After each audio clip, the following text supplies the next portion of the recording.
Hey my loves, as you can probably tell by the title of today's video, today's topic is a little bit heavy, and I didn't mean to have two heavy topics in a row, so I apologize for that. I was actually going to upload a new video called How I Make Love to Myself, which is just going to be so juicy and lovely, but I haven't finished working on it.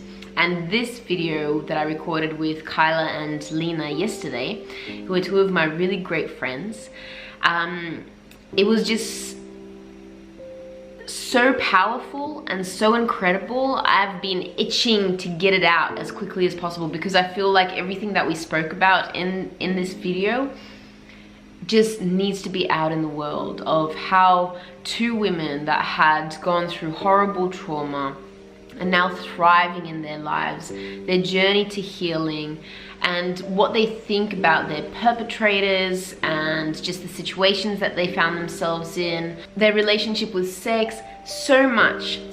And even, you know, it brought up some stuff for me because I was molested as a child and then was scared that I was going to be raped by a close family member that I lived with for a few years when I was a teenager, and that was extremely traumatic for me. So in this interview, I actually don't say much. The two women, Lena and Kyla, pretty much take it over because I feel like I was just sitting in shock at their stories and in awe, and I just felt so many emotions coming up within me as well. So I was just like, woo. But saying that, it was a good feeling of release. It felt like, you know, we hear about rape victims, we hear about sexual assault, but we don't actually hear in such in depth on how it affects the rest of their lives, how it, you know, what it does in certain areas of life, how women and men can heal from rape and sexual assault. And we just never go into deep conversations, and I just feel like these deep conversations can be so healing, and that's what I'm here for. You know, just be aware that Kyla and Lena and myself share details on what happened to us, so it could be quite triggering if you've been through a situation like this, but as always, we have the intention of love and understanding and holding space for this trauma, and hopefully this video can give some people some kind of relief, understanding, and to know that you are seen. We get you, we understand in some way, and that we've been through sexual related traumas as well. And I hope that this video helps you to feel some kind of a release and maybe a step in the right direction towards healing. And if you haven't been through sexual assault, this video might allow you to understand how people that go through it are affected, how it affects their lives, how it affects their thinking, their nervous system, so many things. And if you're a perpetrator, then welcome to this video as well. It's so important for people who may have cause trauma for others to educate themselves and hopefully find healing themselves as well. So yeah, welcome to this video. Thank you for watching it, and if you would like to see more of my videos with incredible guests, but also my own vlogs and me discussing different topics, then please feel free to subscribe to the channel, turn on notifications, and join me on Instagram. All the links are below, and the links to the women's websites and how you can contact them are below as well. Thank you for joining us for this very important conversation. So, welcome everyone. My name is Steph, and today I am here with two amazing, beautiful women. I have Kyla, which you may have seen from one of my previous videos where we talked about suicide and suicide prevention. And Kyla is also an amazing healer. And we also have Lena, who I actually did my Tantra training with alongside. So we are two Tantrikas. Lena is also a counselor. She works mostly with men and talks and works with PTSD and crisis kind of management. So we have two beautiful, wise women on this call today, and we're going to be covering a pretty heavy topic, and a topic which I think is really important. And I also want to say that, so the topic that we're going to be talking about is how to thrive after sexual assault. And in this specific case, we're going to be talking about rape. But I also want to say that it's not simply exclusive to women, because when I became a Tantra teacher, I actually had so many men approach me and talk to me about their rapes, which were really violent, which I kind of, because we mainly focus on this just from a female perspective, a lot of the time the men's cases get swept under the rug. And even though we have two beautiful women talking about it, it's not just exclusive to women, but these two instances, these amazing women are going to be sharing about their experiences and their journeys of healing and how they have managed to thrive afterwards as well. And I'm so excited to be able to talk to you today. Thank you. And I think it's an important part to just think about from the male perspective, because though there's shame as women, there is so much more shame out there for men in terms of talking about it, because it's like as if it shouldn't happen or it doesn't happen. And so it's a really important space to hold that it does, and that there is opportunities to heal through all of it. Yes, absolutely. Absolutely. So I was wondering if you would both like to jump straight in, and if you would, what you would like to share about your experiences and what you went through, maybe just like as a bit of an introduction to all the other questions that I have for you today. Yeah. Would you like me to start? Go for it. So mine is a unique, though probably really common scenario, in that many years ago, back in my early 20s, I moved to Greece to work on bungee jumps. And I was leaving Australia at the time because I'd had a very chaotic kind of teenage years and 20s with a lot of drug taking and everything like that. And I really wanted to kind of kickstart and do a massive change through my life. And on arrival in Greece, an ex turned up, and in that moment we had a bit of conflict and disagreement around things, and my trigger pattern to that was to go get drunk.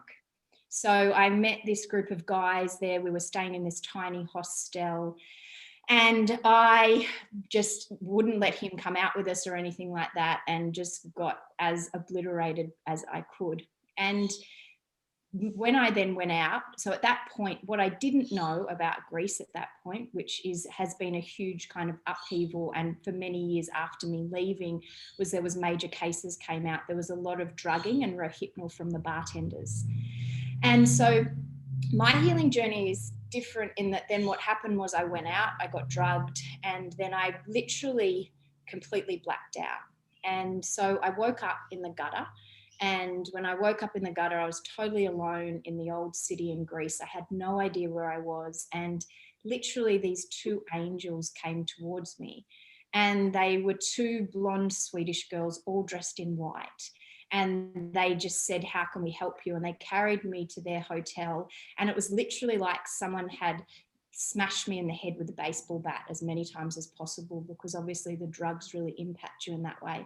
But at that point, I had no idea what had happened. All that I knew was that I was feeling totally out of my body, and I was feeling kind of like dirty in a way, but had no idea what had happened. And they took me to their hotel, but the Greeks are very pride based, and they just thought I was drunk. So they wanted me out. So they put me in a taxi, and then I had to go back in to kind of find my hostel.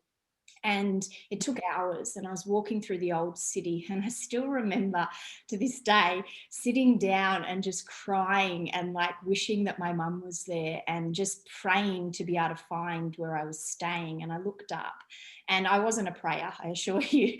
And I looked up, and the hotel room was there, the hotel sign was there.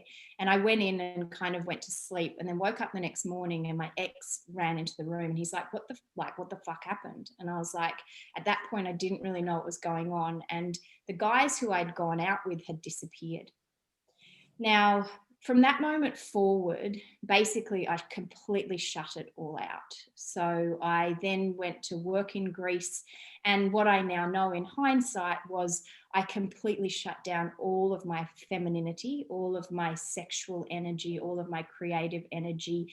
And even to the point that I look back now to photos in that period in time, and I even dressed differently, but it was all such an unconscious thing for me because I just knew. Now, one thing that happened when I woke up in the gutter was I made a really strong commitment to myself. And I said, if in this moment I survive this and I kind of move through this, I promise to never self-betray myself to this point ever again.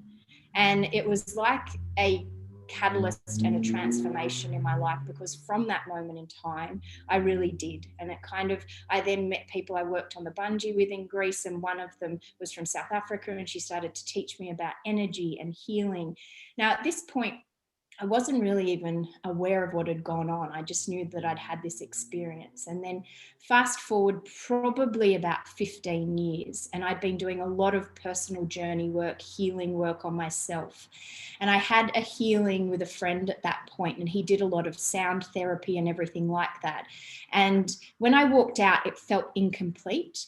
So I went home to my healing table where I would see clients, and I lay down, and all the memories just started coming forward. And I could feel it in my body for the first time ever. And so with that, the memories started flashing. And the challenge with Rohypnol is that you think that you're making it up. And so you question everything. And so I was like, am I making this up? Like, is this real? Like, why didn't I know this? Why didn't I remember this? So the shame, but then the guilt and all of these like weird feelings just came flooding in. And as the memories were coming up, the part that really like broke my heart the most was I could feel obviously being attacked. And then I was looking up, and the two guys saw, and they ran off. And so in that, I just felt a deep sense of kind of that bystander not doing something, and felt really betrayed by the masculine in that way. And so what had happened in the hostel that morning was, when I woke up and my ex and I woke up, my cardigan was hanging on the tree. And he was like, where are they? And I was like, well, I don't know. And he's like, they said they were staying all week. And he's like, why did they just disappear? And he was like harassing and hounding me, but I had no idea. And it wasn't until like years later that then when I was lying there and I saw that they saw. And the mind is so powerful in that we can really, when we go through something like this and then drugs are involved, is we literally energetically rip out of our body. And so for me, obviously, the pain and the memories was so much that I had completely blocked it out. And I know that it happens a lot with young people with sexual trauma and experiences like that as well. So then as the memories started coming up, I knew I had to go deeper with it. So I booked in to see a rebirthing breathing coach. And it was really interesting because as we would do it, whenever I would get to like the deepest pain points in my body or in my heart, I would then be like, oh, it's so beautiful. And she'd be like, Kyla, get the fuck back in your body. And I was like, no.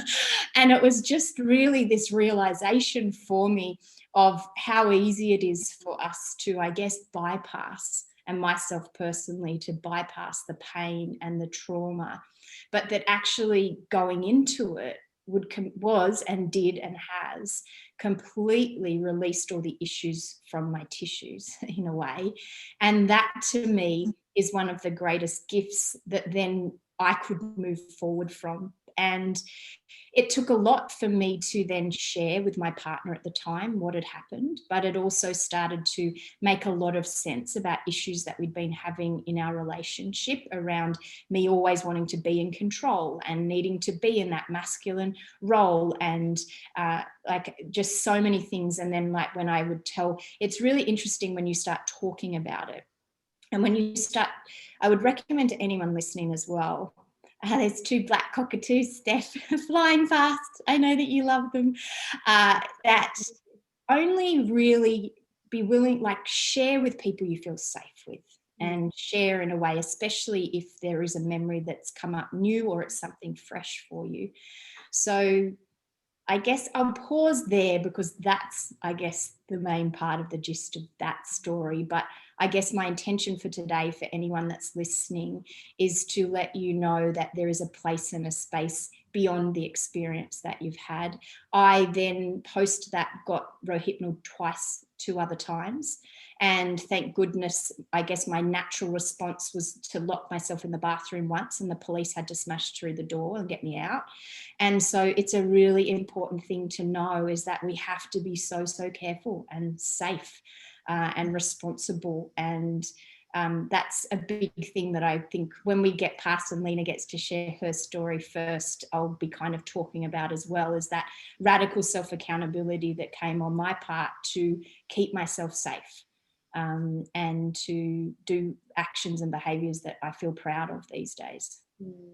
Thank you so much for sharing that. Really, really appreciate it. Lena, what would you like to share about your experience? My experience kind of comes in like a 3-part thing. So the first time I experienced sexual violence was when I was 15. I was working at Hungry Jack's, and in the evenings I would work the closing shift, catch a cab home, and it was on the first the cab ride home that my cab driver decided to pull over, pretend he had engine troubles, and then tried, like, I didn't realize he put a book on his lap, and I thought he was just reading the book to, I was 15, very naive, look at the engine stuff, and then I realized what was happening under the book. And then I questioned him on it, and then that's when he grabbed me and then popped his hands down my pants. And I lived in an acreage estate at that time, so it was very dark, but I did manage to get out and basically just run home. The second time, I did tell my parent, well, my mum, but just even telling her that there was so much shame, and I only, honestly, because I was very naive, a virgin at the time. I had very strict parents, so I wasn't subjected to lots of like hookup culture when I was at high school or anything. So I didn't know what he had on his hands or anything, and just wanted to get tested. So I went and got tested, but then it was stopped. There was no more conversation. It was just back to life, basically. The second time I graduated year 12 at 16, so quite young. But when I first, so I was 18, and I caught up with one of my incredible friends. He was like that friend that you always have growing up. Doesn't matter, like, I changed schools, he went overseas for a gap year, but we always were like besties. And he and I caught up one night. His cousins were up from Melbourne, and this is a guy that I love and trusted all my high school life. And he invited me over because I hadn't seen him for a while, just to a hotel where his cousins were staying for a couple of drinks. And I hadn't seen him. So I was like, yep, cool. I'm not going to go out though, because I've got work in the morning. So I drove there with the intention of not drinking, just to hang out with my mate. And, you know, when you get there and his cousins were kind of like, have a drink. And I'm like, no, I'm driving. It's all good. And then the peer pressure got to me. So I was like, give me half a drink. They gave me a bourbon, and I don't drink bourbon. So straight up, I was just grossed out by it. So I quickly threw it back because I just hated the flavor. and that was it. And they were okay with that. And unfortunately, that was drugged.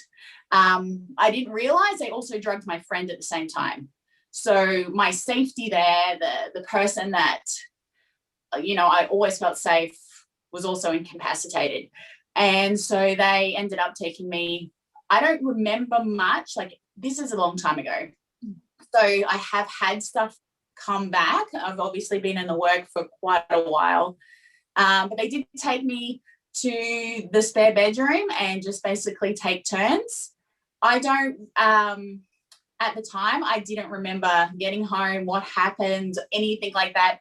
The only thing I remember is waking up the next morning to go to work. My car was kind of half on the street, half in the parking bay at the front of my parents' house. And I went to work.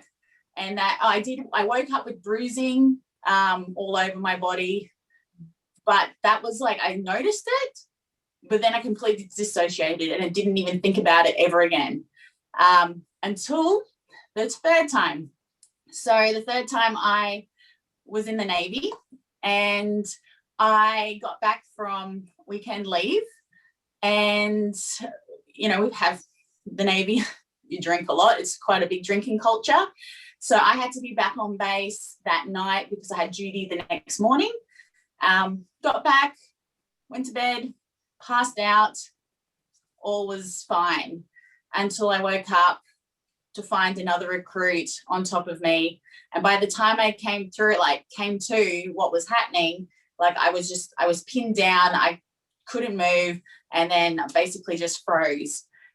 It was the next, like a duty personnel walking around that actually walked in and stopped it and saw what was happening, realized it wasn't consensual and stopped it. And then the rapist, got up, and I just remember him saying, I'm so sorry, grabbed his stuff and ran out. The Navy is very, different, the culture there. So I kept quiet. My room, all the girls in my room were out on weekend leave, except for one, which was at the very other end. So she only woke up when the guy was running out saying, I'm so sorry. That woke her up. And then she rushed over and realized what was happening. And I was like, I don't want to tell anyone. Like, I just don't. The next day was a blur for me. I was sort of like, in the Navy, especially at recruit school, you're very, very tight on where you have to be. You can't be late, very regimented. So I hit everything, my marks, everything I was supposed to do, but I just wasn't there. And when the rest of my group of girls came back that was sharing the room with me, they obviously saw something super wrong. And my friend that was in the room at the time let them know. And it was one of them that reported it. And so they reported it to the duty manager that night. And then that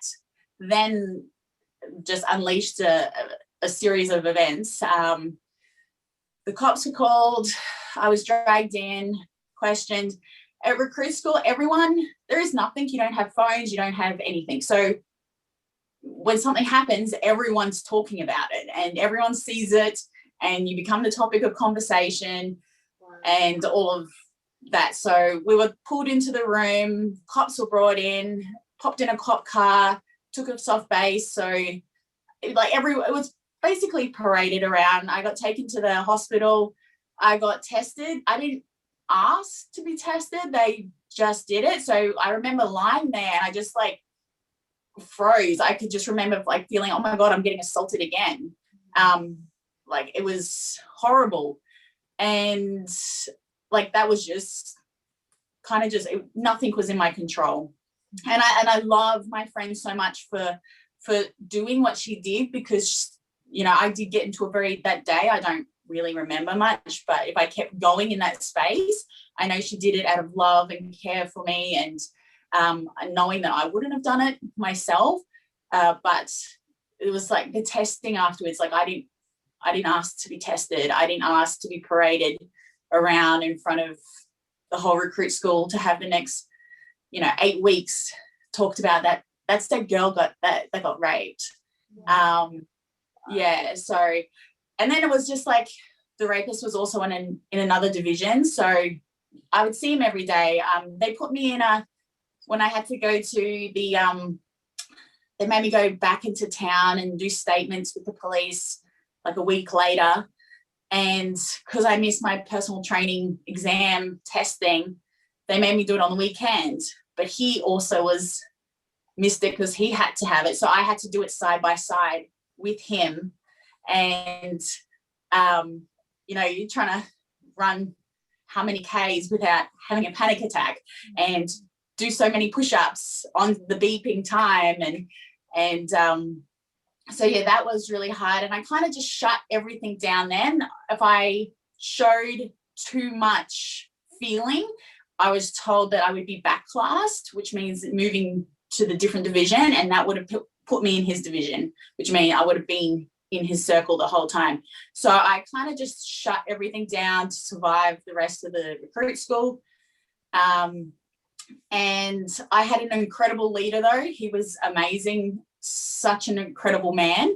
I wouldn't have got through without him or the group of girls that were in my room. Like they were there every time. I would freak out. I would have showers and I couldn't get clean, and I would just scrub myself raw, and they would just be there for me. So that was such a big, it was 2 years in between each of them, and then I had to shut everything down to get through. And then I finally got posted from Melbourne to Sydney, and that's when I was like, yeah, I gotta get this. I gotta get control back because I'm spiraling. And by then I was drinking every night, and I've never been a huge drinker, but I was drinking. I stopped. I used to be a professional Latin dancer. I stopped dancing. I stopped doing everything. And like yourself, I thought my appearance was the thing that brought this on. So I closed a lot of who I was down. I started dressing differently. I remember some of the questions that were asked of me that night. It was like, what were you wearing? Why were you drunk? Did you have conversations to invite this kind of behavior? And so I started shutting a lot of that down. And then I got posted to Sydney, and I was like, right, I'm going to start doing this. And I had a lieutenant commander who, on the second day I was posted in her division, called me into the office and said, you're a disgrace to all women in the Navy. I have worked 30 odd years as a woman in the Navy, and behavior like what you've got and done, you're basically putting us back decades. And then I said, well, I'd like to get a referral to the psychologist, and she flatly denied. She ended up stopping the investigation, like the correspondence that come from Melbourne to Sydney, the coxswains. She told the coxswains that I didn't want to pursue it further. And and so it just blew up from there.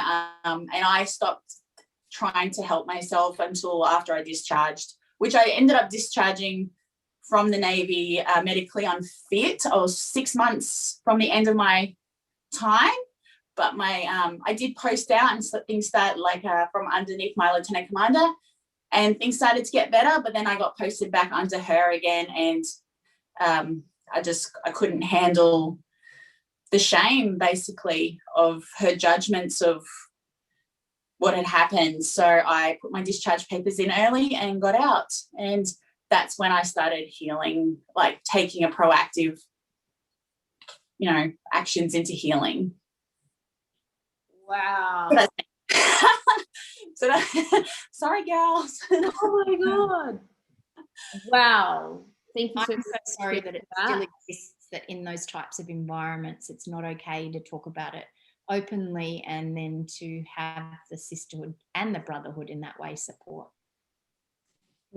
Yeah, very different culture. I hope it's changed. I do remember one day going straight to the psychiatrist, saying, I just need to talk to somebody. And I remember she contacted them and said she's unfit, and they threw me in hospital.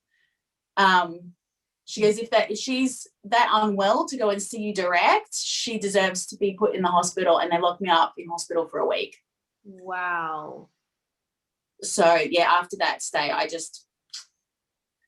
So that's literally just trauma on top of trauma on top of trauma, just with how that was all handled.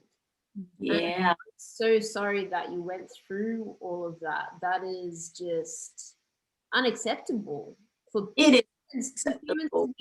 to be treating each other like that in such an insensitive way. Whew. I just had shivers down my spine. Like the more the story progressed, I was just like, whoa. And yeah, I'm sorry to both of you that both of you went through those circumstances, and it never should have happened in the first place. None of it should have happened in the first place. How did you, what were kind of the, what was the domino effect of that trauma on your life? Because there's the trauma that happens and that we speak about, but what happens in your life? What are the ripples that kind of go out into your life that, you know, not many people speak about? I can only obviously share this part from my female experience, which was I definitely shut down any of the female essence and expression in me. So what that I guess means was that I always needed to be in control to feel safe. And that there was so, I think when I look at where I'm at now compared to there was so many subtle changes that I wasn't even aware of that literally probably happened from the day after that I decided to do to make sure that I was always safe in a way. And even from the spiritual energetic perspective, I know that like I'm highly empathic, and a big part of that was that I would constantly scan the whole time to make sure where I was safe, scan the environment. But it also meant that I would feel like I should adapt myself to wherever I was and what was going on. And I think just like really shut down in terms of even pleasure in life and the joy and all of the beautiful emotions that can come with being willing to feel the shadow emotions. So it was like, I guess I became a bit of a robot, and in that robotic sense, didn't want to feel the shame, I didn't even obviously want to go back to think about it. So it was literally as if it was an automatic response, because I didn't even think a lot about it post it happening. But a lot of it would have been that like I was kind of, how are you? Good. I was always just the good person. And in that way, putting huge amount, and obviously where it led to was massive gut issues as well. And so that's how I ended up down the healing path. Originally was because I'd had gut issues already growing up, and they just got worse and worse and worse. And all of it was all the repressed emotions that were stuck and stored in my body, because we can't feel the joy and the happiness and the contentment if I'm not willing to feel the grief and the sadness and the rage that also comes up in that. And so there was kind of subtle differences around that, I think, for myself. And then like we spoke about dressing differently, looking differently, and yeah, I think they're probably, and then obviously just now what I know about sexual energy and tantric energy, but also like the pleasure, is that like sex became robotic. It was like a thing that just kind of happened because probably I was leaving my body the whole time, and it would bring up memories. But at that point, I didn't even have a level of awareness enough to know that that was what was happening until I kind of stepped on the healing path.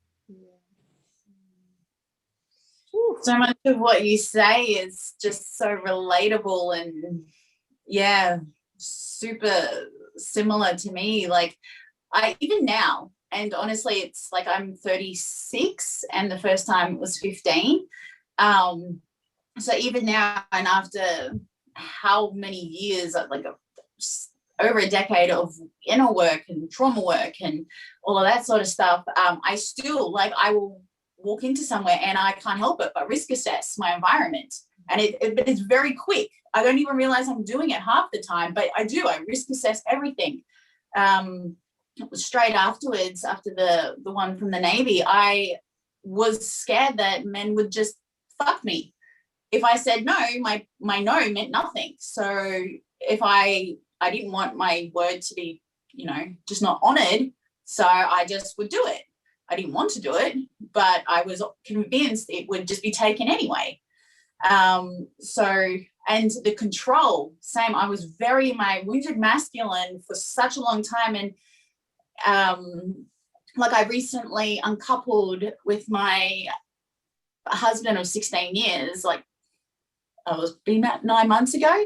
And so really went on the conscious uncoupling route to look within to see how I showed up in our uncoupling. And he's such a beautiful man. And I'm so grateful that he was the man that I ended up marrying, because I did meet him in such a just fragmented state that, you know, if it was anyone else, it would have just ended horribly. But I had to control everything. I emasculated him, and I killed his life and that his masculine, and then I ended up resenting him for not having that. So, you know, like I can understand everything that you had said. And, you know, obviously you also have, you know, I have massive trust issues with authority figures. And that became, because, you know, my lieutenant commander was supposed to be the one who had my back. Massive authoritative issues, being a Sagittarius as well. I'm just like, don't tell me what to do. I'll just do it. But yeah, so much of what you said, but yeah, a lot of I closed my feminine down. I was convinced the way I looked and you know, tantra, like a sexual energy is our life force energy. So I completely shut that down in shame and disgust. And I was convinced, because I've always had that an alive sexual energy before that, I was convinced that that was what had brought it on. And, you know, things like salsa dancing for me, which is just, oh, I just love it. Like I'm alive. But, you know, you're moving your hips, you're awakening that energy. And so I stopped doing that. And, you know, I used to surf every single day, and I felt like I couldn't wear bikinis anymore because my body would be shown too much. And then I ended up starting comfort eating as well. And I think that was also like a way to be like, okay, if I'm not toned and fit and healthy, and I don't have that love for self, and I'm not a target. So that almost came as like a comfort sort of thing. Like if I just get out of looking a certain way, then I won't be an easier target. And so it's crazy just how much it gets affected. And, you know, I didn't even realize, like, it started to happen straight away, but very subtly. And I think with a lot of like clients over the years that I've spoken to as well, is they believe, I don't think I had this as much because I wasn't completely aware of it, but when you're more aware of it and it's consciously happened without, I guess, the drug piece, they feel like it was their fault, and they feel like something's broken inside of them. And then it's like that whole blame shame spiral starts in everything that you're doing, and you self-assess in that way. But like that deep shame, as if there's something wrong with you, or that you created this, I think is a really big part of that inner voice that starts going on as well, a lot of the time too. Yeah, wow. I'm kind of just sitting here listening to both of you, and so much of what you're saying is so similar to how I've been experiencing life. You know, I didn't have such traumatic experiences as you did, but I was molested as a child by another girl who was molested by her stepfather. And then I had someone close in the family who I was scared was going to rape me, who I lived with. And for years I thought I was crazy about it. But everything that you've described, how you shut down your feminine, overeating, everything, just like being in my masculine, making myself strong, I can just relate to so much of that. And it's just kind of given me this sense of I wasn't crazy. So I kind of feel like I've had a bit of a therapy session here, just going, ah. That word, though, like that word in particular, and anyone listening, is like this idea that, well, if I just am strong and I protect myself and I look after myself, and then I don't ask anything of anybody, like I don't need anybody, is a big part that then comes in as well, because it's like we do need humans and we do need connection and we do desire love, but there's this part that comes in that's like, okay, well, I've just got to take care of myself. And this idea that I've got to be so strong in every moment and have it together. And then the perfectionist comes in, and then all of these different archetypal patterns start to come in, because there's this story that's going on. And I guess at the core of it is a feeling of unsafe. And so that's a big part of the journey. And so it's when we can go into a place of realizing that, okay, that was an experience that I've had, and I can actually choose to rebuild and also then feel safe again, safe in our bodies, safe in relationships, safe in how I express myself, my needs, consent. Is it a yes? Is it a no? And all of that is a remembering of, I guess, where we started from right in the beginning when we're born. And for so many people, it gets taken away. And to your story, Steph, at a really young age, we end up with cognitive dissonance, because we're like, well, what does this mean? Is it like, what is going on? And especially when it's people that are around us that are meant to be those safety protections for us. And it's so common. Yeah. And just, sorry, Lena, you go.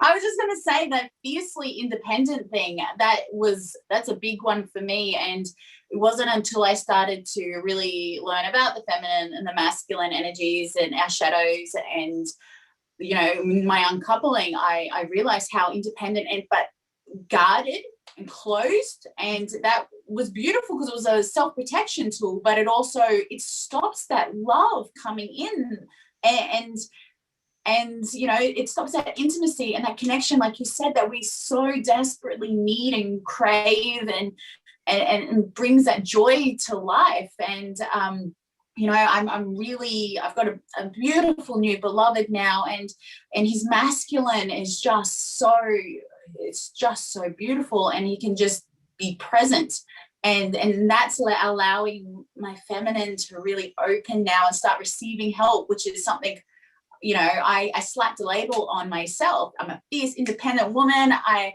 can survive, you know, all of these sorts of things. But really, it cock-blocked me because I was not receiving help, and I was so independent and all of these things. So it's sort of trying to find, like, in that moment, I love myself for being that person that just could hold myself. But there comes to a point where you have to go, okay, you know, I love you so much for protecting me in that stage of my life, but now we're gonna move over here now. We're gonna start feeling what it feels like to feel into that sadness, that grief, that anger, and soften. And when that does, that heart just opens up, and it's so juicy after that. And delicious. And when bringing, and I guess all your senses alive, where you're like, actually, I can feel again. Yeah. But like, even to step outside of that, like that label that I'm fierce, I'm a survivor, you know, I'm independent, I got this, and it is so scary because it does make you vulnerable again. Like, what if it happens again? And you know, with trauma, like it's not an idea like this might happen. It's like we've got lived experience that it has happened, and it is something that's very real. So it takes so much courage to go, okay, I can do this. Like, I want to soften, I'm going to receive. But yeah, even though it's so scary, just the rewards are just, so the softening that you use, that language, I think is one of the greatest gifts that we can offer ourselves in this space, is that when we've gone through that and wanted to be strong, and then it happens, our nervous systems become tight and we become like wound up and held. And when we can go into the place of just gracefulness and softening and stay open in that place, obviously with like discerning boundaries, but to have our heart open and to be open to receive in that place is like, I call it the place. You can finally breathe, and it's like that is the gift that we have in coming back to ourselves after an experience like that. Yeah. And also just on this kind of softening, it's interesting, just going back to tantric stuff, we learned that the feminine's deepest desire is to be able to surrender to the masculine, you know, and when we have that hard shell, that's not going to happen. And we just, you know, the feminine just wants to be able to experience and just feel her deliciousness. If we don't drop that shell or start to slowly chip away at it with therapy or whatever it is, then we never get to experience that beautiful lusciousness of just surrendering and just being in our feminine. Totally. And just feel your deliciousness through the screen as you're explaining. Yeah, yummy. And I'm delicious together. Exactly. I feel like it's important for people to understand as well that male, female, whatever gender that you pronoun that you are known as, we all have feminine and masculine energy in us. Yeah. So part of the healing process is to get, if you have been wounded by a male masculine or female feminine, is getting back in touch with that inside of yourself as well. And really starting to commune with that part of yourself so that deep forgiveness and acceptance can go on within that. Because when we then feel really safe and secure in both parts inside of ourselves, that means that we can, because it's like we have that structure and the steadiness and the action of the masculine in us to keep us safe and protected inside of ourselves. Because the reality is that back in the day, I did a lot of stupid things that put me in really unsafe situations. And it's unfortunate that we live in a world where that happens, but it does. And I think we just need to be aware of that. So then forgiving my masculine and my feminine and going into that place of bringing them back into unity and union. And to your point, Steph, then just like feeling the deliciousness of like knowing that you've got your own back, and in that space you can play and express yourself in the way that you want. And what is probably, I'm thinking about as you're saying, like what happened is I became even more judgmental and critical of myself than I probably was already. And it just got turned up a massive amount, because it was like, well, if you express yourself too much, if you show too much of yourself, like what will happen? And because I guess mine was done through an act of, I guess, the revenge energy in a way, like, you're going to treat me like this, go see what I can do. But it was complete self-betrayal. And so in that, recognizing the patterns of that and where else had that happened in my life, and forgiving and loving both parts coming together in unity, because the masculine energy is really useful in the world. Like when I then gunned it in investment banking, guess what was really helpful? And even these days, like running my own business, like, so we want to have both parts feeling whole and complete so that we can allow that beautiful dance to go on. But I know when Lena was sharing that part, there's a bit of a, I guess, space in our world right now for like the attitude of fuck it, I don't need anyone, I don't need a man. And if that's your choice truthfully from a place of love and acceptance, that's completely okay. But majority of the time, from myself and from any of the women that I've worked with in particular, it is a protection. And it doesn't, if you desire that and you're still in a space that you need that, then that is completely okay. But also know that there's a space to be open and to be loved as well. Because my story was always like, oh, if anyone leaves, I'll be okay. Like, I don't fucking need anybody. It's just not true. Yeah. How do you feel along your journey now? Do you feel like you've healed? How do you feel like you've healed, or is there more to go? Shall I just start so we go in order like that? Is that was We'll do. I believe we are on a continual evolution of journey and learning and discovering, and there will always be aspects and parts that unveil themselves to me when I need to know them. I remember that I thought that I was in deep, healed self-love and everything like that till my ex and I separated, and we'd similarly beautiful man, but separated 5.5 years ago. And then stepping into the dating world, I was like, whoa, well, here's a whole new pattern of things that need to be uncovered and discovered. And so I feel like there's always other layers that we can go to when it comes to the depth of self-love and self-acceptance. When I talk about the experience and I'm talking about that moment in time, I feel that that is fully integrated and healed because I can speak about it and I know it comes from a place of love and acceptance, and I can speak freely about it in that place, and there is no longer guilt, shame, regret, or anything about that. And that took a lot of work, and that took a lot of healing to go through. And so that part, but we're always on an evolutionary journey when it comes to becoming whole and complete and unified and loving ourselves in terms of feeling completely free and safe on the earth. I do, and I can go anywhere by myself, and I really these days feel totally safe in myself, in my body. And sometimes that's a little benefit of an experience like that, is you're like, do you know what, I actually can get through hard shit and I'm going to keep myself safe, but I am not going to limit myself to protecting myself continuously in this world. And I've been to some really unsafe places since my own healing journey. And I remember even being in Cape Town in South Africa by myself, walking the streets, and I was like, hey, and chatting to people and things. And everyone was like, Kyla, this is somewhere you should probably feel unsafe sometimes. And so for me, there's this deep sense of freedom in who I am and in expressing myself.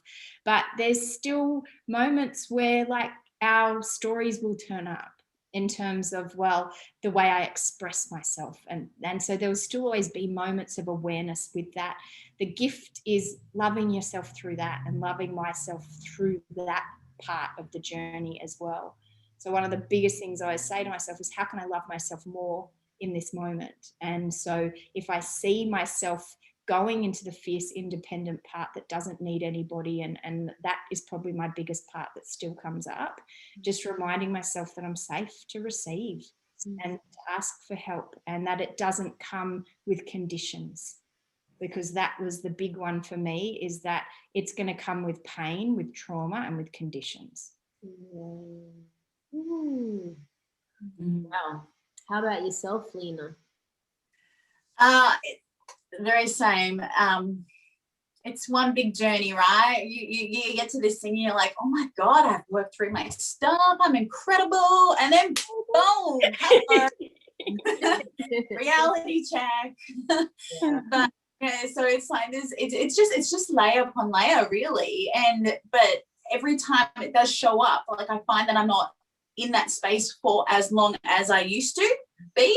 So, and now it's I'm okay with allowing those feelings, and allow, for physical safety, very similar. I feel safe most places. I do, though, still have the fear of someone coming into my bedroom, and that's something that I always fear. So, but I have measures in place. I've got deadlocks now, and so that's just something that's always there, because it is my safe place, and once that was taken from me, but I've come to accept that. I used to be very shameful. I used to be like, oh my God, you're 30 odd and you freak out by sleeping by yourself at night.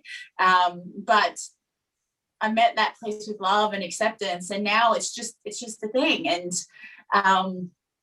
it is what it is, right? It's just a flick of a deadlock, and I feel good again.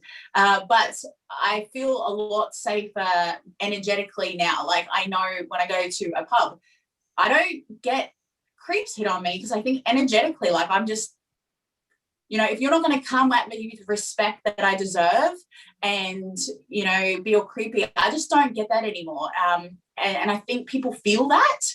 Yeah. and yeah, like I work in a mining and work and live in a mining town, and quite often I've been told like, oh, you know, why don't you get many guys come up to you or whatever? I'm like, because I just will not accept a certain type of behavior. Yeah. But so many other people receive that behavior. And so yeah, it's a constant ongoing thing. I have the same stuff, like I've just recently entered this beautiful unionship with my new beloved, and he's incredible and lovely. But then I had, you know, all that shame come up again, another layer. It's like, oh, what will, like, social media, right? You judge people on that. And I work in the sex area and in tantric spaces. And so if you're going to look at my profile, it's like, oh, they probably think this is some sex crazed seductress. You know, like, what kind of woman is she? You know, who is she to be so confident in her body and to allow it freedom of expression? Why does she dance so freely? And so I had all that shit come up again. And it was my beautiful beloved. He's like, I love you because of this is who you are. Don't you ever water yourself down for anyone. Like, this is where you are alive. Yeah. So don't hide it. And so that, you know, relationships are great because they bring up all the things you think you're healed and it's not. So it's, yeah, layers. It's layers, and it will never. There's always a constant, you know, spiral of going around and a new lesson coming up, and every single time it's beautiful, and I learned so much from it. And now I'm like, oh, hey, old friend, here we go again. So Lena, there's another question that I want to ask about what kind of healing modalities you both went on. But since, Lena, you just raised the tantric, because you are so beautiful on social media, you know, you're so expressive in your sexual energy, dancing and doing shibari and talking about sex, and it just, you know, I can totally relate to that. So I'm really interested, like, how did you allow yourself that freedom after everything that you've been through? How did you find that freedom to just allow your feminine, erotic goddess to come out like that and express? These steps, right? Yeah. So, you know, it's like, yeah, I know I've got this simmering. I've always known it, but it's all the way over there. Like, that is just so far away. Like, how am I ever going to reconnect to her again? Like, wow. So, you know, it may seem really trivial, but I started dressing like, I'm a bit of an obsessive honey bidet. I've got almost every set. So I started buying honey bidet lingerie. Why? Because my body deserves it. It's not a materialistic thing. It's like, I want to dress my body how it feels beautiful, and so I should. So I started doing that, and then the next one will be like, okay, I'm going to start dancing again. And, you know, my hips, they're not inviting sexual predators. Like, it's just that's where I feel alive. That's where I feel, you know, just wonderful. It's just these tiny little practices, and these little practices next minute like brought me here. And, you know, BDSM and shibari and stuff like that were incredibly healing for me. You know, my beloved now is beautiful at holding that space, and I like to be a bunny, and because I think in my I was so in my masculine, my wounded masculine for so long, you know, that submission and that trust and the receiving is just such a turn on for me. And I've got such a beautiful divine masculine that I can just fully trust and open to now. So, you know, feeling and the shibari, like I can feel my body again, like the rope, the sensation, you know, BDSM, being bound to know that I'm safe in this erotic space. I would never recommend going into those places unless you do have those beautiful people to hold. And the game changer for me was I did go on this gorgeous, beautiful week-long transformational leadership thing in Bali, and I met this incredible soul who, you know, for years I'd read Tantra from here. Like I understood from here. But we connected in this beautiful way, and he had such a a presence I had never experienced before. And going through that week long of transformational leadership training into this, and journeying every evening into, you know, opening of the heart and softening, and it was just the most incredible experience ever. And then finally I knew what it was to embody everything I had been learning from here. And it was like, honestly, the game changer for me. That was when I met my inner goddess. Like, everything had just come to this catalyst, and, you know, we ate 10 hours, I don't know, it was delicious. But like, you know, like it felt like I felt love. I felt full love, presence. I felt the universe. I felt just everything, what it means to fully open and expand. And, you know, in that, there was tears, there was every raw emotion that could come out, came out. And that was the changer. That was like, wow, sexual energy is fucking potent. It is so healing. It is life. It is everything. And so then I went from that experience to just going, wow, I love my sexual energy. I love it. It's me. It created my kids. It creates my creations. It's beautiful. So, and just having those anchors in life. So when I do get a bit like, oh my God, she might be triggering to so-and-so, or this, or she's a mother, she shouldn't be posting things like that, or, you know, professionally, how's that going to look for you, like in the corporate space or whatever, you're getting all sexy on Instagram. I come back to those anchors in my life, like those powerful moments where I knew myself, I know myself, like I know my power. And, you know, I have songs, I have those moments that I'm just like, oh, you know, just allowing my body, and it just reinforces whenever I get a bit shaky, I'm getting pulled off in this direction or this direction in shame, or, you know, yeah. I don't know if I answered your question. I think you answered it through feeling and through so Lena, would you agree that a lot of your healing came through the sexual avenue and through the sexual kind of BDSM, Shibari, Tantra, or was there other things that you did as well? I did do talk therapy. So I did, you know, I felt that betrayal when I went through the Navy and got locked up, when I went to see those shrinks. So I didn't go, like, I never looked out for another counselor, shrink, or anything like that until probably, I don't know, about 5 years ago. And I found the most incredible psychiatrist, and I love him, I adore him, I see him every week now. And so talk therapy there, you know, Tantra was the game changer for me when it was embodied. Reading was one thing, but embodying it, allowing the energy to move, you know, to kinesiology, and just finding different ways to allow those emotions to be in the body.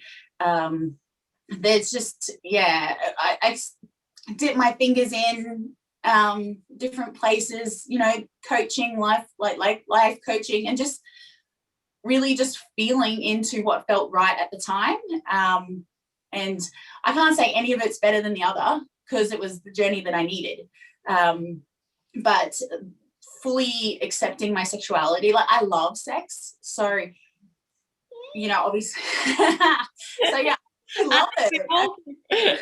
So, you know, going down the BDSM route and in the Tantra, the Shibari, the kink, that was coming back to meet, like, some of the places that I completely shut away, you know, and that was healing. It was like, oh my God, I was restrained, but I can admit that I like to be restrained, or I was choked, but now I'm okay to say I like being choked, you know.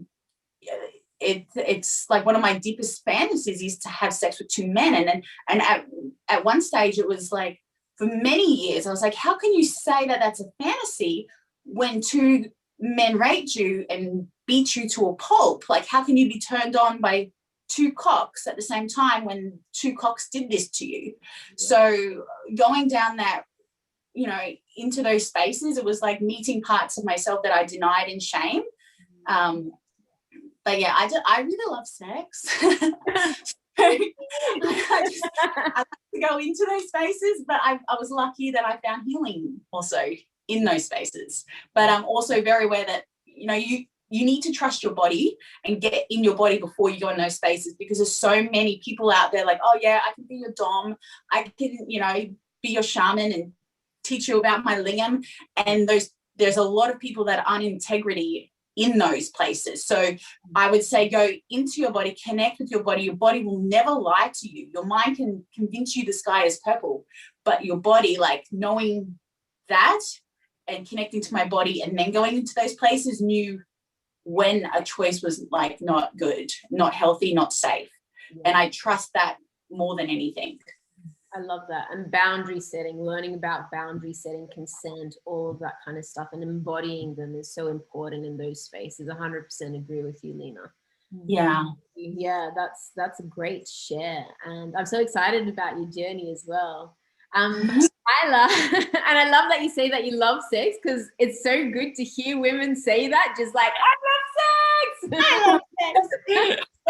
especially after what you've been through. It's just, you know, so inspiring and so beautiful to see that you're on the other side of that as well. So that's really cool. I feel like it's an invitation for anyone that's listening that has gone through an experience to know that you too can love sex.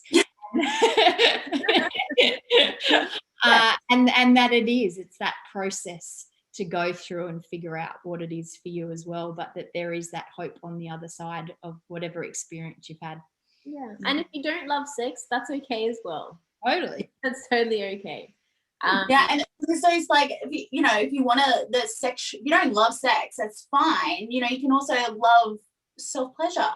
You know, there's another way. Like, I really got into, instead of just getting my vibrator out and just going trying to get a clip orgasm, you know, like, you don't even have to touch your genitals. You know, you can feel your body. You can find the bliss in that. Like, oh my God, even just using nature, be present with how the skin and what does it do to that, and how water feels, and all of those gorgeous things. That's a beautiful way to awaken and bring yourself back into your body.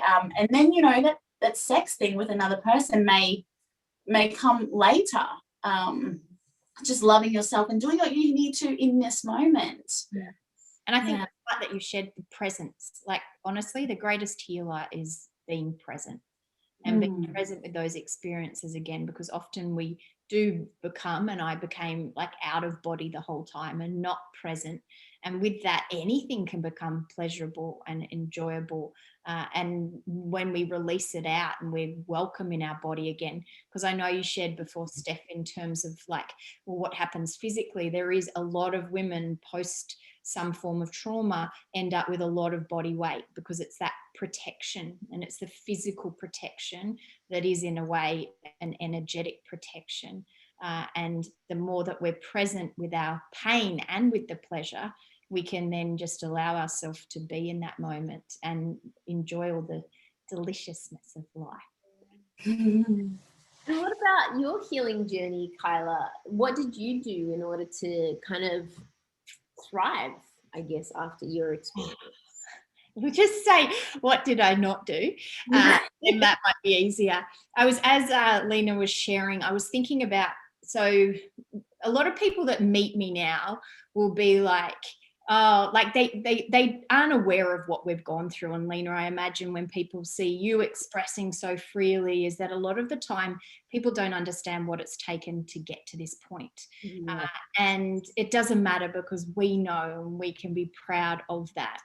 But partially the reason I teach play and the kind of freedom of expression in ourselves is because through my healing journey, I think I was kind of part of the era that you got to go into your trauma. Like, it was that masculine part of it, of like, you got to process the shit out of this. And that means reliving all the experiences and going back into it. And unfortunately, I found myself one day at a workshop with 50 people, and it was based on psychotherapy. And there is beautiful psychotherapy therapists out there, and I'm a big advocate for what Lena said, trusting your body and whatever will work for you. But I had to relive the rape, and they all held me down. And it was, for me at that moment, as a super empath with a highly sensitive nervous system, it was too much. I had never met these people before. It was the first day of a long weekend course that we were doing, and I felt unsafe. But in that moment, I didn't say anything. And I didn't say to them, this is not okay, because the place that wanted to belong and the place of me that just wanted to. So I just did what I always do, which is just like, okay, just survive yourself through this, and then don't say anything, and then everything will be okay. And then when I walked out afterwards, I was like, it doesn't have to be this traumatic. And I knew that deeply what was wounded in me was my feminine, but also my inner child, because she felt so unsafe. And I was like, well, what if I started to just simply give myself permission to embrace and love that part, but bring my magical child alive? And in that, you bring the maiden energy and the sexual energy, but all of that and the magic, and starting to believe again.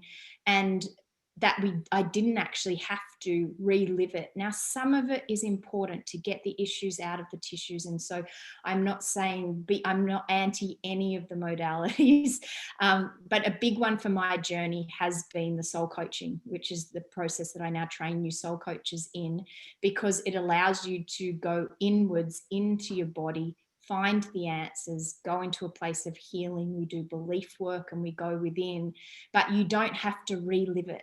You basically go to a choice point where prior to it, you could have made a different decision. And we talk to those aspects and ask them, what did they need in that moment to feel loved? And if they could call in, and we have forgiveness conversations that go on.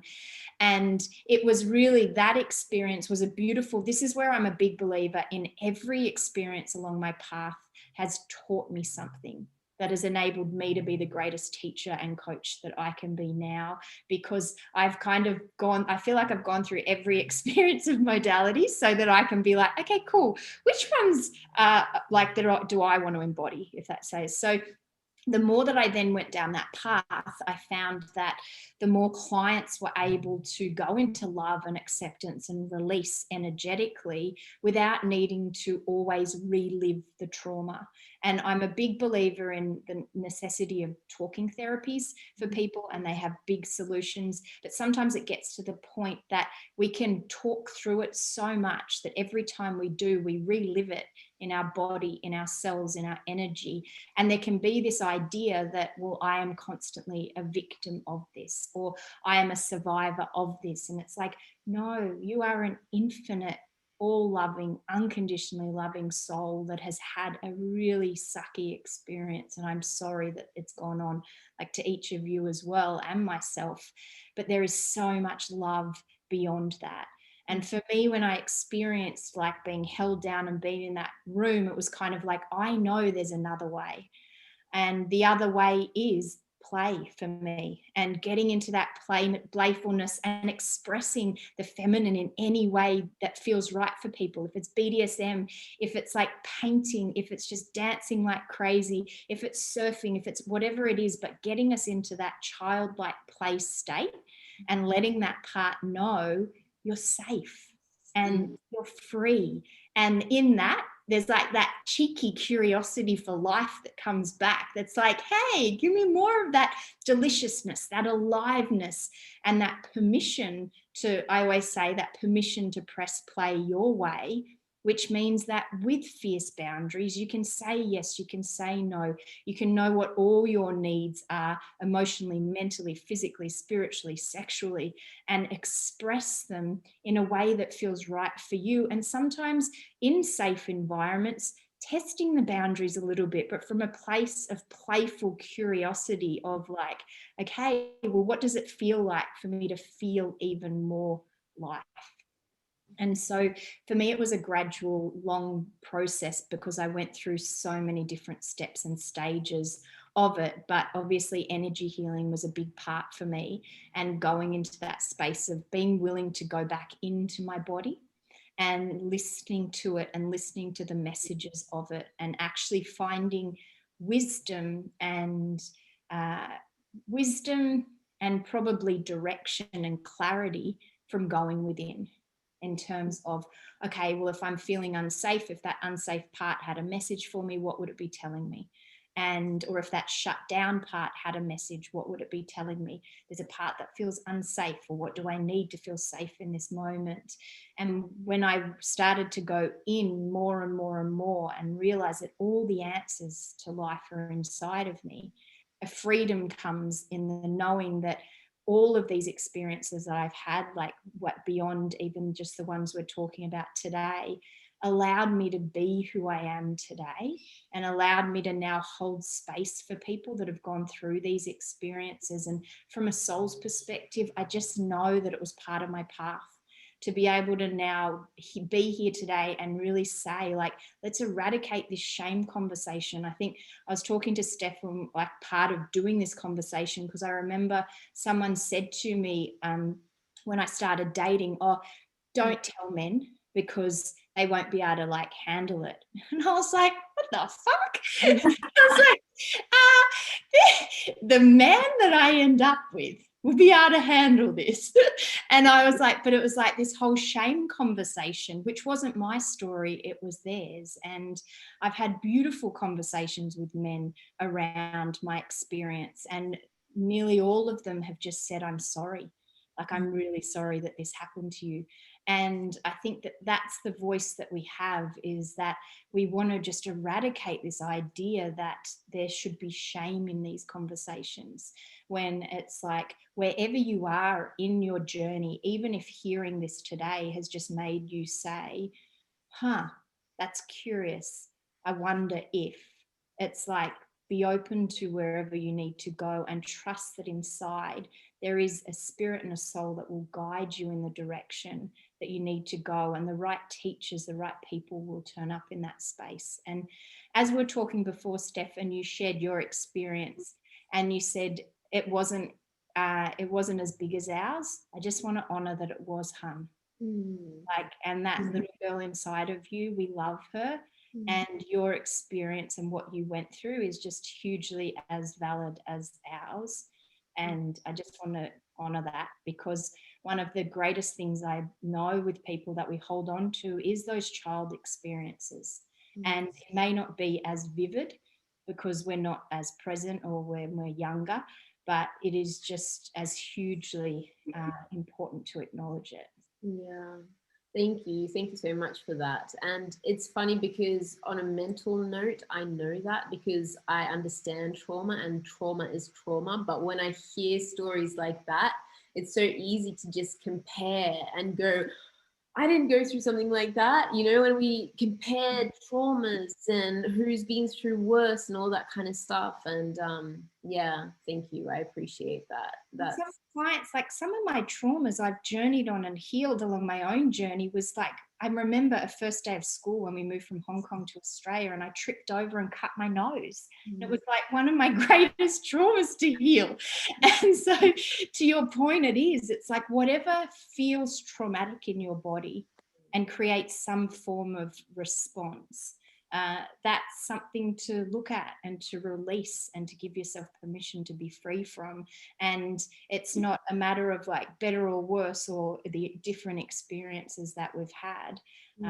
There's a space to be held, I think, for everyone to share some form of story around this, because particularly we started this conversation, well, I invited it to start because right now in the Australian media, there is a whole lot about what is going on in terms of politics and government and what went on. And Lena, that you so bravely shared what went on in the Navy. And it's like, there's all these closed door policies in so many different arenas. And I feel like sometimes the conversation gets blurred with policies, and policies around more consent, as if that's going to be the resolution to all of this, when it's like culturally something has to change. And culturally, the more we're willing, like I look at like the numbers of like the young girls that are in colleges and the rapes that go on there. And it's like, again, obviously working in suicide prevention, and like this is a huge part of work of healing as well, is that we can rant on about statistics till the cows come home. These are individuals that have gone through a traumatic experience, and no matter what their experience has been, it needs a space to be held, and we need to be willing to say that things have to change in the way that we are going in the world. And I'm proud to walk this path with so many amazing brothers in my soul family who are really standing tall and proud for what we want to be seeing in the world, because I feel, and sometimes I fear, the path we go down in the extreme feminism is that we have that path of man-hating. Yeah. And that's not fair, because they're individuals too, but also we shared right from the beginning, this happens to men as well. Yeah. And I think the more we us and them, the world, the less unified we become inside and as a humanity. Yeah. Oh, I love that. You know, the male thing that you brought in, like I can honestly say men have been my biggest healers. You know, I work in mining now, and just, you know, and I work in the engineering department. So I'm surrounded by what people would box into, you know, logical people, and like they're not in touch with their feelings, they're manly. But, you know, these beautiful men have seen me for who I am, and just like, and they've called it out. They're like, oh my God, we love having you in the team. You know, you get in touch with all your feels and you make us great. And just, I can drink with them and I have not a single ounce of fear. You know, men have been, I can honestly say, like the biggest healers for me. And I'm not talking, you know, an actual healer. I'm talking the conversations, the spaces that they hold, their presence, their friendship. It's incredible. And I absolutely love and adore men. And as someone who has been viciously, sexually, you know, raped by men, you cannot judge all by a few actions, and they do not deserve that. They're incredible. And you know, I have a son, and I would hate, he's heart on legs basically, and he's tapping on the door right now. He wants to go for a sleepover. So if I have a kid coming, but like I would hate for him to wear the responsibility for every man that had given violence, you know. And I can now say, you know, the men that assaulted me, you know, I actually send them love. I send them love. I think, what did people aren't born with the intention to hurt. What happened to them, and to get them into a situation that they thought that was okay. Yeah. And so all I can do is now is just like I hope they receive the love. I hope they receive support. I hope that they receive what they need to, you know, have those parts of them start to be seen, to be heard, to be integrated, to be, you know, all of those things. And we quite often forget on this journey, you know, the men of the world, and just how much good that they do in these spaces. And it's interesting because the masculine can't live without the feminine within us, and the same goes for the outside world as well. We can't be one without the other. We all play into this beautiful yin yang kind of energy. Dance. We're a dance. Oh. And also sometimes when we are abused by men, we do need to find that healing in that masculine energy as well. I actually found that I related so deeply when you said that the deepest healing has come from men, because I have found that along my journey as well. I have so many incredible male friends. I love them so much, and they've held incredible space for me along the way. And I don't know where I would have been without them, to be honest, because the first time I was just able to say what happened to me was in a group of men, all friends. We were coked out of our minds, and I just went blah, and they just held space for me, and I was just like, in that moment, so much shame just lifted off my shoulders, and that was the beginning of my healing journey. And I'm so grateful for all the men in my life. And I send, love to the people that have hurt me as well. So yeah, I totally relate to everything that you both say. And to let people, like, based on just what you shared then, Steph, as well, as we start to share and talk about it, you might have a little bit of a shame or vulnerability hangover afterwards. And these are the moments to say, how can I love myself more in this moment? You might share with somebody and literally get a heart-wrenching, trauma splattering of a response. And this is where it's like, how can I love myself more in this moment? Because one thing I've experienced over the years is a lot of people are uncomfortable with these types of conversations, and they may not respond or react in the way that you need in that moment in terms of holding that sacred space. And so in that, please know that there will be someone that you can share with that will hold that space, and that it is not about your sharing or your experience. It's that more often than not in that moment, it might bring up something for them. It may even, if it's a parent that you're sharing with, it may even bring up the story of, I didn't protect you. I'm not a good mother, a good father. How could this happen? And if it is just a friend or someone that you love or a partner, I remember when I shared it with my ex, when all the memories started coming back, we had beautiful discussions about it, but he said, there's a part in me that just wants to take this away from you. And it wants to, like, and there's that part of, they often feel powerless because there's not a lot that can be done when you're kind of going through this. And so allow yourself to still keep expressing, and knowing that as you have a moment of shame or a vulnerability hangover, as we call them, that it's rising, it's releasing, so that even more freedom can come in that space. And I agree, huge healing can come from sharing this with partners in the opposite sex that you've gone through, so that you can know that it's a part of you and it's nowhere near all of you. Yeah, absolutely.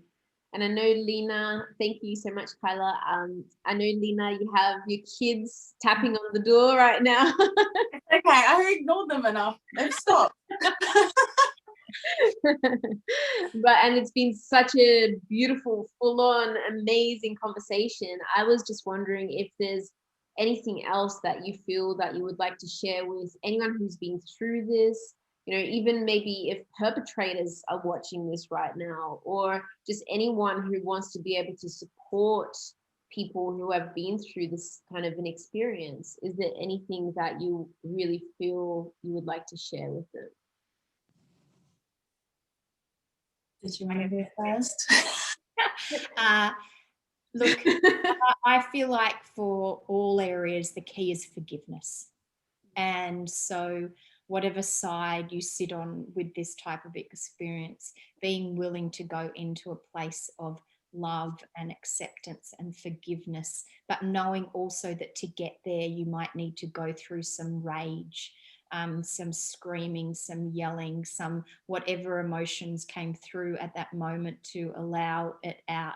But that the first step is the right step. And so taking a step in the direction that you feel called to, and just knowing that you are not alone. I think that it's one of the biggest parts of the story that we tell ourselves in that shame place, is that I'm alone, or that people will think this is a burden to share, or that there's something wrong with me and then I won't be loved, or they might leave me, whatever the story might be playing out. So just know that you are loved, and that there is a space for your voice and your experience, and that it matters, and that your place on this earth matters, and we're only here for a short period in time. So inviting in more moments of deliciousness and play and pleasure and presence, no matter where you are in that journey, to just start inviting life back in, and knowing that you are so much more than any experience that you've gone through, and just enjoying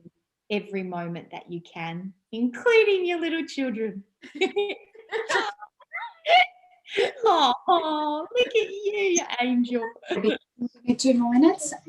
No, darling, no paint yet. Can you give me 2 more minutes, please? Later, darling. Sorry, guys. Okay. Reality. Yeah, I just close the door, please, sweetheart. Thank you. I just echo everything that you said. You know, it is, and I believe I wouldn't be the person I am today without going through all that stuff. And like that little munchkin that rocked up just then, and my son, like I'm going to use everything that happened to me to make their future better. And so that's what brings me, you know, that fire to change, to be the voice, to stand up, to know myself better, to work on myself better, so that, you know, as a parent, how I show up for them, I'm modeling that daily, and to be that person. So if something happened, like, you know, as a parent, you want to protect them, but you also want them to live, you know, so you can't wrap them up in this protective bubble, but be that person that, like, I'm being that person who I needed back then, that turned that fiercely independent, closed, armored person. Like, that's who I want to be today, in case my kids need somebody there. And, you know, my resilience, like, I have so much resilience, and I would never had that without the darkest parts of me. And without going through what I did, I wouldn't love those darkest parts of me either. I wouldn't have met them and accepted them. And so there is, you know, to get to a point now, like, I'm almost grateful, because I've had this experience, and it's not like I want trauma. There's no that stuff, but it's shaped me to a really fucking powerful woman that's okay with being messy and falling to pieces, and not judging that, because it's, I'm a human, right? We're living that human experience. Our life, when we're on a pulse, it's like boom, boom, boom, boom, boom, boom. It's just allowing, like, the ups, the downs, and being okay with that, and knowing everything is perfect for you. And yeah, and you're not alone. You really aren't. Unfortunately, this happens to so many people, but you aren't alone. There is always people out there to support you, hold you. You don't have to do this alone.